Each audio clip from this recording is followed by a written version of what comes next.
dear friends, welcome to the channel AKY Biotech. We have got many doubts from your side that in many of the questions either two options are correct and or either multiple options are there or some doubt is there. So we'll be discussing all those questions we have put in the previous videos with the question number I am giving, and if you have any doubt, we'll be clarifying your doubt, and also we are providing the explanation for that particular answer today. And so kindly check it, because some mistakes are from our side and some of the doubts are from your side. So to clarify them, we have put up the questions from all the previous video, and they are with the same question number that were in the previous videos. So here comes a question. There was a question, it was as 240 number, and it was during photoreactivation reaction of DNA photolysis it utilizes. So actually I mentioned the B part, said the B part, but it was a mistake that here I mentioned a bit incorrect option. That was this was the blue light. So photolysis, it binds to the correct answer for this is the blue light. During photoreactivation reaction, DNA photolysis, it utilizes the blue light. Photolysis, it binds to UV photoproducts in DNA and repairs them in a process called photoreactivation. So this photolysis, it binds to the UV photoproducts in DNA and repairs them. This process is called as the photoreactivation. What happens in this process? In which blue light is used to initiate a cyclic electron transfer to break bonds and restore the integrity of the DNA. So again, the next question where there was a doubt, this was the question number 269. In forensic science, which of the following is used? So in forensic science, what it is used, that is the DNA fingerprinting is the correct option. Then question number 284.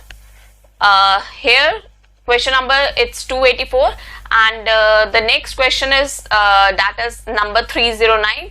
These questions they are almost somewhat similar questions, so some doubts have come up with this question also. So like this, the question number 284 was anther culture is used for the production of. So the anther culture we used from the following options, if we correct, that is the haploid plants. It is used for the production of the haploid plants. And next question, if we continue with this, that is the haploid plants, they can be obtained by which of the following?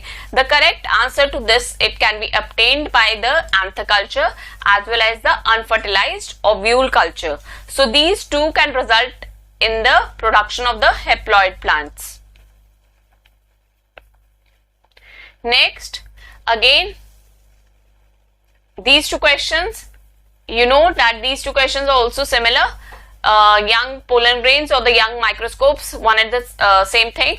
Which one produces androgenic haploids in anther culture? And the second question was, which one of the following would produce androgenic haploids in anther culture? The correct answer to this is, because here you have the option young pollen grains and in the next you have the option of the young microspores.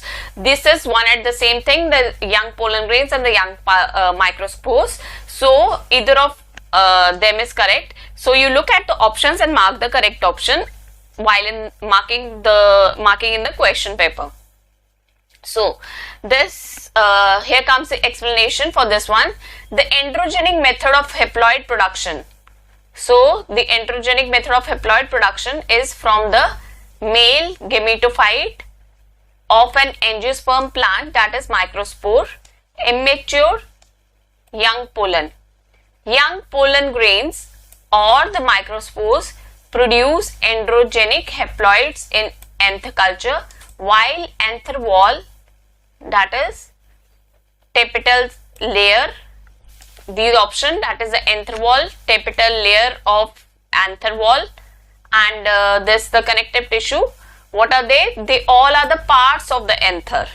So young pollen grains or the microspores, they produce the androgenic haploids in anther cultures, while rest all three, that is anther wall, these connective tissue and this tapetal layer of anther culture, that is the parts of the anther.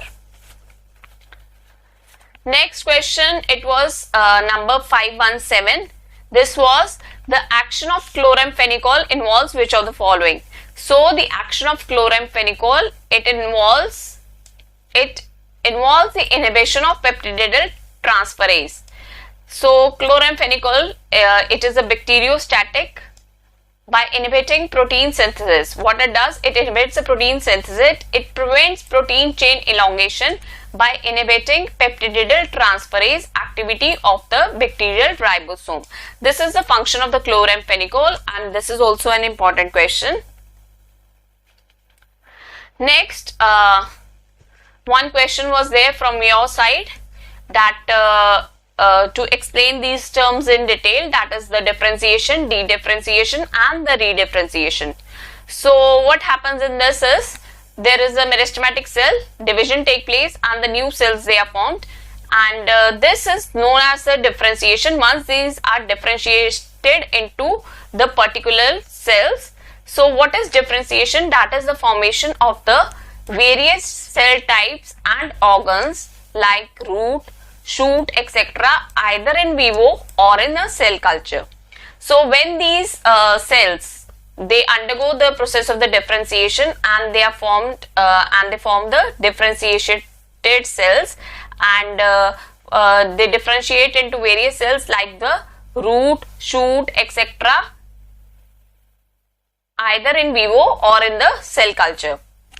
Then what happens next is, these differentiated cells, what happens with them is, they revision of these differentiated cells to the meristematic stage again. So these differentiated cells, they have lost their capacity to divide, then again they regain this capacity, and so the differentiated cells they once again reach into this stage, that is the meristematic stage, and mature cells become meristematic cells. So here they were the mature cells in case of differentiated cells. Then again there is a revision of the differentiated cell to the meristematic stage. So again it has regained the capacity to divide, and mature cells become meristematic cells once again. That is called as the dedifferentiation. Next term which is commonly used, that is the redifferentiation. So what happens in case of redifferentiation? From itself, this diagrammatic flowchart, you are very clear with it. Again the meristematic tissue, it enters into the differentiated stage.